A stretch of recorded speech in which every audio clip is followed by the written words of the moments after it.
بسم الله الرحمن الرحيم. الحمد لله رب العالمين، والصلاة والسلام على المبعوث رحمة للعالمين، وعلى آله وأصحابه الطيبين الطاهرين، وعلى من تبعهم بإحسان إلى يوم الدين. بینەران بیسەرانی بەڕێز و خۆشەویست، سڵاو و ڕەحمەت و میهرەبانی خوای پەروەردگار بڕژێت بەسەر هەموو لایەکدا.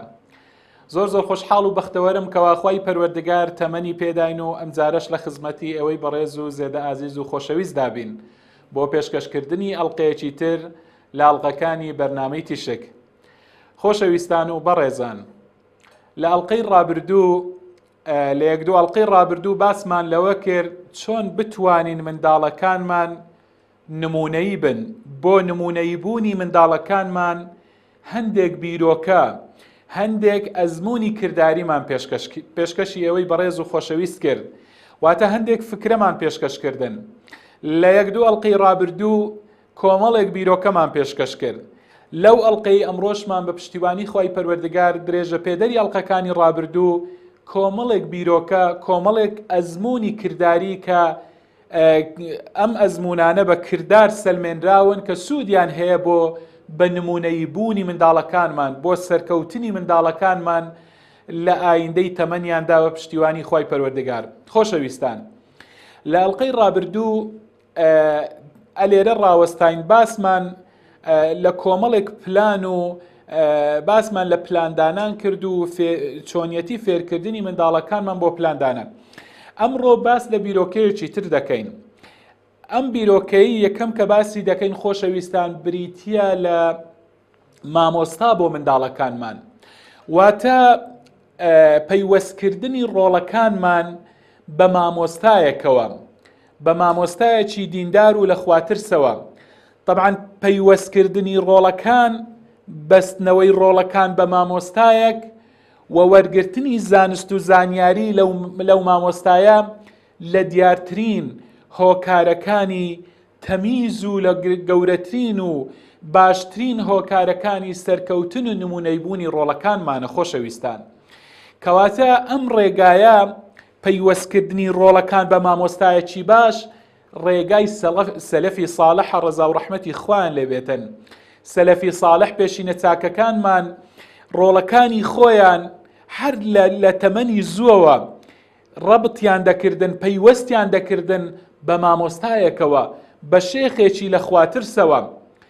بەڵکو خۆشەویستان، زۆر جاران ڕۆڵەکانی خۆیان دەینان بۆ مەجلیسی حەدیث، واتە ئەو حەلەقانەی کە فەرموودەی پێغەمبەریان صلی الله عليه وسلم لێ دەخوێندرا، ڕۆڵەکانی خۆیان لەوێوە دەینان کە هێشتا تەمەنیشیان لە تەمەنی 7 ساڵی و 6 ساڵی کەمتر بوو منداڵەکان. پێشینە چاکەکانمان منداڵەکانی خۆیان دەینان بۆ ئەو مەجلیسانە، بۆ ئەوەی بە بەرەکەتی فەرموودەی پێغەمبەر صلی الله عليه وسلم، بە بەرەکەتی ئەو مەجلیسە ئەوانەی کە ئاوەدانن بە ذکری خوای پەروەردگار، کە ڕەحمەت و بەرەکەتی خوای پەروەردگار دەڕژێتن بەسەر ئەو جۆرە مەجلیسانەدا، بەڵکو ئێستا ئەو منداڵانەش ئەو بەرەکەتیان بەسەردا بڕژێت و لە ئایندەیاندا کەسانی سەرکەوتوو بن. بەڵێ خۆشەویستان، کەواتە بە هەوڵ دەین مامۆستای باش و کەسانی باش ڕۆڵەکانمان لەگەڵیاندا پەیوەستکەین بۆ ئەوەی هۆکار بن بۆ سەرکەوتنیان و بۆ نمونەی بوونیان. ئەمە بیرۆکەیەکی وەکو گوتم کرداریە، پێشینە چاکەکانی ئێمە لەسەری ڕۆیشتون و منداڵەکانیشیان نمونە بوون. خۆشەویستان، بیرۆکەیەکی تر لە بیرۆکە کرداریەکان بۆ ئەوەی منداڵەکانمان نمونەی بن، ئەم بیرۆکەیە بریتیە لە گەشتی تەرفیهی، گەشت، سەفرە و سیاحەت. خۆشەویستان، طبعاً سەفەر یاخود گەشت یەکێکە لەو هۆکارانەی یاخود لەو سەبەب و وەسیلانەی کە دەکرێتن ڕەوشت و ئاکارەکانی مرۆڤی بەدەر بخرێتن. واتە سەفەر دائیمان کەسایەتی مرۆڤ بە دیار دێخیتن، چونکە لە سەفەردا، لە گەشتدا کەسانی ڕەزیل، کەسانی بەخیل لە کەسانی بەخشندە بە دیار دەکەون، واتە ئەو صفاتانە لە مرۆڤدا بە دیار دەکەویتن. هەر لە گەشت و لە سەفرە و سەیراندا ئەو کەسەی کە ئەنانیە و خۆپەرستە و تەنها خۆی دەوێتن لەو کەسەی کە بەرژەوەندی هەمووانی دەوێتن بەدیار دەکەوێتن. بەڵێ ئەو کەسەی کە تەنها بیر لە خۆی دەکاتەوە، بیر لە تێرکردنی خۆی دەکاتەوە، لە خۆشی خۆی دەکاتەوە، بیر لە دەوروبەرەکانی ناکاتەوە. هەر لە سەفەردا کەسێک کە بۆ نمونە کەسێکی هێمن و لەسەر خۆ بیتن لەگەڵ کەسێکی عەجوول و سەرشێتانە بێتن، بەڕاستی لە یەکتری جیا ئەبنەوە لە سەفەردا، لە گەشت و سەیراندا. کەواتە کەسی سەخی و کەسی ڕەزیل هەر لە سەفەردا بەدیار دەکەویتن. خۆشەویستان، بۆیە خۆشەویستان بە سەفەر گۆتراوە سەفەر، وەکو لە قاموسی عەرەبیدا لە قاموس هاتووە سمي السفر سفرا لأنه يسفر يعني أن يكشف عن أخلاق الرجال. چونکە سەفەر هەموو ڕەوشتەکانی پیاوان بەدیار دەخیتن، پەردەی بەسەر لادەداتن. يسفر يعني يكشف، بەدیاری دەخاتن، بۆیە ناویندراوە سەفەر. کەواتە بۆ ئەوەی ڕۆڵەکانمان نمونەیی بن، بۆ ئەوەی معدەنیان بەدیار بخەین، دەکرێت گەشت و سەیرانیان پێ بکەین، دەکرێت لە گەشت و سەیرانەکاندا وەکو گوتم ڕەوشت و ئاکارەکانیان بۆمان بەدیار کەوێتن و لەوێوە ئاراستەیان کەین، ڕەوشتی ناشیرن و خراپ پێیان بڵین ئەو ڕەوشتانە خراپن، دەکرێت بە ئامۆژگاریکردن ڕەوشتە خراپەکان لا بدرێن و هێواش ڕەوشتە باشەکانیان لەلا گەشە پێ بدەین، ئامۆژگاریان بکەین و تاکو بەرەو سەرکەوتن و بەرەو نمونەی بوون هەنگاو بنێن. خۆشەویستان، یەکێکی تر لە بیرۆکە کرداریەکان لەو ئەزمونانەی کە سەلمێنراون بریتێ لە ڕێخستن، تەنظیم. ڕێخستن خۆشەویستان کۆمەڵێک بیرۆکەی کردداری هەیە بۆ ئەوەی ئەم سیفاتە لە ناخی منداڵەکان بچێنین، بۆ ئەوەی پەروەردەیان کەین لەسەر ڕێخستن و تەنظیمکردنی کاروبارەکانیان. دەکرێت ئێمە ڕۆڵەکانمان خۆشەویستان لە سەرەتادا فێری ڕێخستنی پەرتووک و تێنووس و دەفتەرەکانی خۆیان بکەین، فێریان بکەین چۆن کتابەکانیان، چۆن پەرتووکەکانی خۆیان تەنظیم دەکەن، ڕێک دەخەن. لێرەوە دەکرێت سەرەتا دەست پێ بکەین بۆ ئەوەی ژیانیان ڕێک بێ، بۆ ئەوەی ژیانی خۆیان تەنظیم و بەڕێخستنەوە بێ. دەکرێت لە سەرەتادا ئێمە فێرە ڕێخستنی جلوبەرگەکانی خۆیان بکەین لە دۆڵابی تایبەتی خۆیان. دەکرێت فێری ڕێخستنی پێخەف و شوێنی خەوتنیان بکەین. دەکرێت سەرەتا ئێمە فێری ڕێخستنی ژووری خۆیان بکەین. دەکرێت فێری ڕێخستنی یاریەکانیان بکەین کاتێک کە لە یاریەکان تەواو دەبن. دەکرێت فێری ڕێخستنی کاتەکانیان بکەین. ئەگەر ئێمە ئەم بیرۆکانە بە کردداری هەوڵماندا ئەم بیرۆکانە کارمان لەسەر کرد، ئەو ڕۆڵەمان فێری ڕێخستن دەبێت لە هەموو ژیانی خۆیدا. هەر کەسێکی ژیانی ڕێخستن بوو، ژیانی بەڕێخستنەوە بوو، کەسی سەرکەوتوو دەبێتن، کەسێک دەبێتن دەزانی چۆن هەنگاو دەنێتن، چۆن کاتەکانی خۆی ڕێک دەخاتن، چۆن کاتەکانی خۆی بەسەر دەباتن. کەواتە کەسانی سەرکەوتوو نمونە هەمیشە کارەکانیان کاتەکانیان ڕێک و پێک و بەڕێخستنەوەیە و بەعشوایی نییە. خۆشەویستان، یەکێکی تر لە بیرۆکە کردداریەکان بۆ ئەوەی هاوکار بێ و منداڵەکانمان نمونە بن بریتێ لە ڤیدیۆ. خۆشەویستان، لە گۆڕەپانی ئەمڕۆدا کۆمەڵێک ڤیدیۆ هەیە. مەبەستمان لە ڤیدیۆ واتە فیلمی پەروەردەیی، ئامۆژگاری و محاضەرات و یاخود کۆمەڵێک وەکو دەڵێن وتاری پەروەردەیی. زۆر وتار، زۆر فیلمی پەروەردەیی لە بازار وجودیان هەیە. کەواتە لەم گۆڕەپانەی ئێمەدا ڤیدیۆگەلێکی پەروەردەیی وجودی هەیە. دەکرێت ئێمە سوود لەو ڤیدیۆیانە ببینین و بە تایبەتیش ئەمڕۆکە هەتا لە ڕێی پەیجە کۆمەڵایەتیەکانیشەوە ئەو فلیمانەی کە پەروەردەین دەکرێت بۆ منداڵەکانمان سوودی هەبێتن و پیشانیان بدەین بۆ ئەوەی سوودی گەورەی لێ ببینن. بیرۆکەیەکی تر لە بیرۆکەکان خۆشەویستان بریتیە لە سەبوڕەی ماڵەوە، واتە تەختەڕەش، کە جاران پێمان دەگوت تەختەڕەش.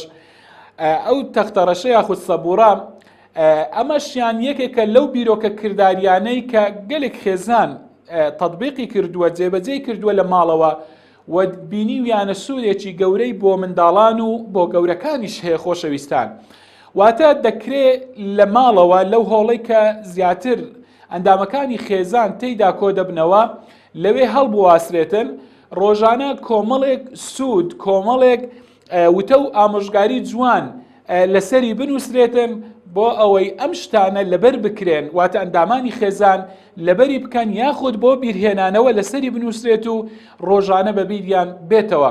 ئەمەشیان ڕۆڵی گەورە دەبینێتن لە نمونەیبوونی منداڵەکانمان. خۆشەویستان، بیرۆکەیەکی تر بۆ لە بیرۆکە کرداریەکان بە تایبەتی بۆ باوکانی بەڕێز و خۆشەویست ئەمەیە کە بۆ ئەوەی منداڵەکان نمونەی بن دەکرێ منداڵەکانتان لەگەڵ خۆتان ببەنە مزگەوت، بە تایبەتی ئەوانەی کە لە سەروی تەمەنی تەمیزن، واتە لە سەروی تەمەنی 7 ساڵی و ئەوانن دەکرێ لەگەڵ خۆتان بیان بەنە مزگەوت بۆ ئەوەی لەسەر نوێژ ڕاهێنان بکەن، بۆ ئەوەی فێر ببن، بۆ ئەوەی ئەم منداڵانە لەسەر ئەوە گەورە ببن. خۆشەویستان، بەڵام دەبێت تەکیدیش باوکان تەکید لەوە بکەنەوە کە منداڵەکانیان فێری ئادابی مزگەوت بکەن، فێری ئەوەیان بکەن کە لە مزگەوتدا لاساری نەکەن، زۆر جوڵە جوڵ نەکەن، چونکە تەبیعەتی منداڵ وایە کە جوڵە و جوڵەی زۆر دەکاتن، بەڵام دەکرێت باوک ئەمە لەگەڵ منداڵەکەی خۆی بڵێتن،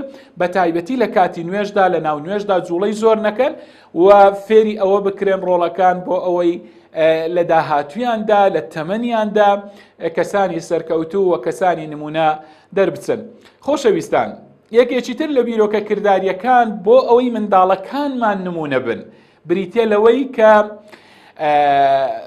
بڵین لە ناو خێزاندا، لە خێزاندا خۆشەویستان هەفتانە وەکو دەڵێن بۆ نمونە هەفتەی ڕۆژێک جا بە تایبەتیش دەکرێت ڕۆژانی جمعە بیا هەر ڕۆژێکی تر بێتن، وەکو دەڵێن لیقائی ئوسبوعی بێگەیشتنی هەفتانە، لە هەفتانەدا دیدارێک هەبێتن بۆ ئەندامەکانی خێزان، لەو ڕۆژەدا کتابێک بخوێننەوە. بۆ نمونە ئەگەر بڵێن ڕیاض الصالحین، پەرتوچی ڕیاض الصالحین کە فەرمودەی پێغەمبەر عەلەیهی سڵات وەسسەلام بیخوێنن، بەوانە بیخوێنن ئەندامەکانی خێزان هەمویان بخوێننەوە یاخود لەبەری بکەن و لە نێو خۆیاندا ئامۆژگاری یەکتری بکەن.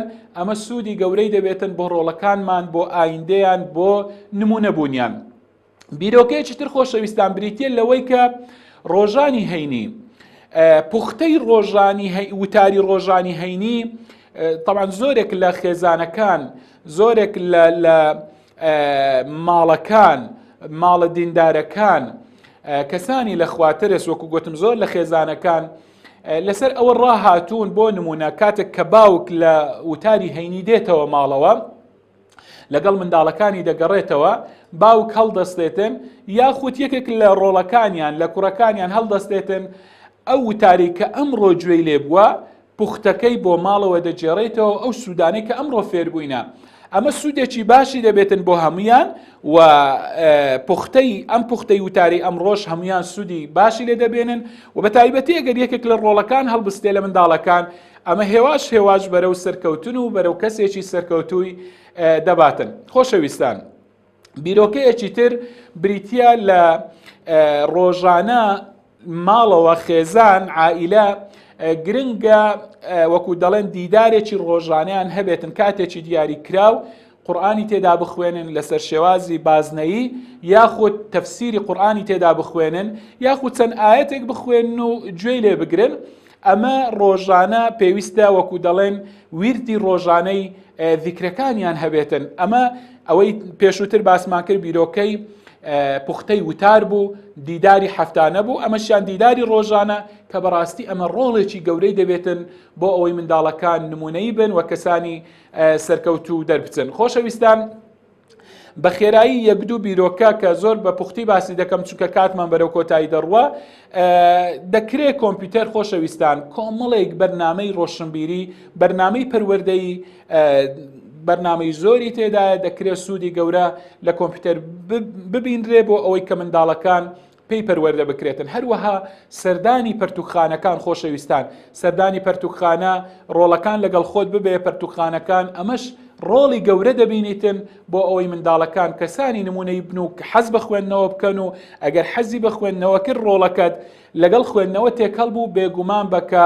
ئەو کەسە کەسێکی سەرکەوتوو دەبێتن کەسێکی نمونەی دەبێت هەموو ئەوانەی نمونەین لە ژیاندا کەسانێکن کە دەخوێندنەوە شت دەخوێندنەوە بۆیە سەرکەوتوو نمونە دەبن. ئاخر بیرۆکەمان خۆشەویستان بەشداریکردنی ڕۆڵەکان لە گۆڤاری وەرزیدا بۆ نمونە هەوڵ دەین ڕۆڵەکانمان لە گۆڤارەکان لە ڕۆژنامەکان بەشداریان هەبێ شت بنووسن بۆ ئەوەی لە ئایندەیاندا کەسانی سەرکەوتوو بن.